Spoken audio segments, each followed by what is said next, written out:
Magandang umaga po sa inyo lahat. Ito po muli ang inyong likod, Pastor Ramiro Dona, dito po sa Maragondon, Cavite. Nais ko pong anyayahan kayo na tayo po'y magbulay-bulay dito sa John chapter 8, verse 28 and 29. Aralin po natin kung ano ang sinabi ng ating Panginoong Jesus sa mga talatang ito. Sabi po ng John 8:28, Then said Jesus unto them, When ye have lifted up the Son of Man, then ye shall know that I am He, and that I do nothing of myself, but as my Father hath taught me, I speak these things. Sabi sa 29, And he that sent me is with me, the Father hath not let me alone, for I do always those things that please Him. Manalangin muna tayo. Panginoon, pagpalain mo po kami. Maraming salamat po sa iyo, sa iyong kabutihan, kagandahan loob sa aming mga buhay. At muli sa oras na ito, hinihiling ko po na kami po ipatnubayan nyo. Bigyan mo kami ng kaunawaan, karunungan at pagpalain mo sa amin na iyong mga salita. Ito po'y aming samot-dalangin sa pangalan ng aming Panginoong Jesus. Amen. Muli po ay nais ko po na pansinin ho ninyo yung binanggit po doon sa bandang huli ng verse 29. Ang sabi niya, For I do always those things that please Him. So kaya po, ito yung nilagyan natin ng title, Things that please Him. Ano sa tingin natin? Ano sa ating paniniwala? Ano sa palagay natin? Kung ano yung mga bagay na makapagbibigay ng kaluguran sa ating Panginoon. Pero nais ko munang bigyan natin ng pansin itong mga sinabi ng Panginoong Jesus sa talatang ito.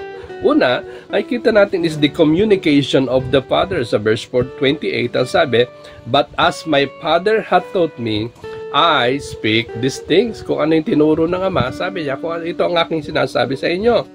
And then pangalawa, makikita natin is the commission of the Father. Dito sa verse 29, He that sent me. Siya na nagsugo sa atin. Well, alam naman natin po ang dahilan kung bakit ang Panginoong Jesus ay isinugo ng Ama sa sanlibutan ito upang hanapin, iligtas ang nawala, iligtas ang lahat ng mga tao, ang sinamang sa Kanya sa sampalataya, hindi mapapahamak, magkakaroon ng buhay na walang hanggan. And then makikita natin po is the company of the Father. Pangatlo, company of the Father. Sabi sa verse 29, is with me, the Father hath not left me alone. Ito ho yung napakaganda na pwede nating mapanghawakan din naman sa banal na kasulatan sa ating pamumuhay, sa ating buhay, sa ating gawain, o anumang ministry na ginagampanan natin, anuman tungkulin na ating ginagawa, ay makita ho natin na hindi ho baga napakagandang isipin na alam ho natin ang ating Ama ay laging kasama natin. That our Father in heaven is with us. Kung siya sa Panginoong Jesus ay ganon, na sabi ng Panginoong Jesus, hindi siya laging nasa akin at hindi niya ako iniwan.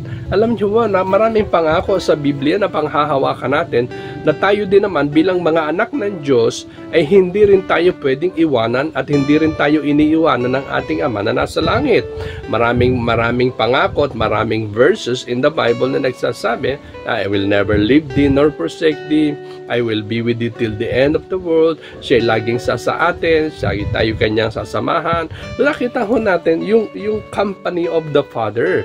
So napakaganda ho na malaman at maintindihan po natin na tayo mga anak ng Diyos at bilang mga anak ng Diyos, yung ating Ama ay laging nasa atin kasama natin. And then pangapat po, makikita natin is the concerns of the Father. Ano sabi niya verse 29, sabi doon sa bandang huli, For I do always those things that please Him. Ano po ba yung concern ng Ama? So sabi ni Jesus Christ, ginagawa ko kung ano sinabi niya, sinasabi ko at ako'y isinugo, sabi niya, ng ating Panginoong Jesus, at siya lagi kong kasama. At makikita natin doon sa bandang huli, sabi kung ano yung mga bagay na alam kong makapagbibigay ng kaluguran sa Kanya, ay yun ang aking ginagawa. Tayo po kaya, mga kapatid, ano po kaya sa tingin natin o sa palagay natin yung pwedeng makapagbigay ng kaluguran, ng kapurihan, ng kasiyahan sa ating Ama na nasa langit?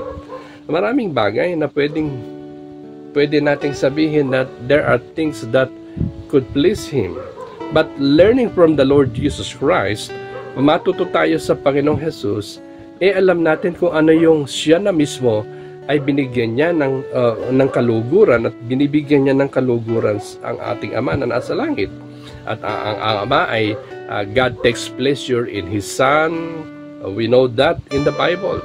At ganoon din naman, God takes pleasure in His people, na nalulugod ang Diyos sa kanyang mga tao, sa bayang Israel, at maging sa lahat sa ating mga tao ng Diyos. God takes pleasure in the prosperity, even in the prosperity of the people, sapagkat ang Diyos din naman ay nalulugod kapag nakikita niya na yung kanyang mga anak ay sumasagana sa lahat ng bagay. Okay? So this is not prosperity gospel, but this is just an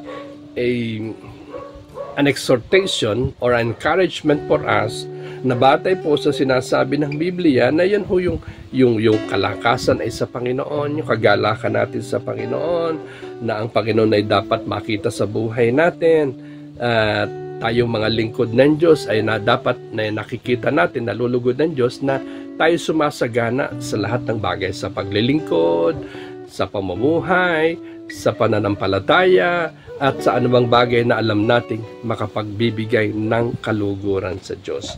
Kaya nga po, isipin natin, paano ko ba bibigyan ng kaluguran ng Diyos sa aking buhay sa pang-araw-araw na aking pamumuhay? Things that please Him. Tularan natin ang ating Panginoong Jesus. Siya po yung ating halimbawa. He is our example kung paano niya binibigyan ng kaluguran ang kanyang Ama.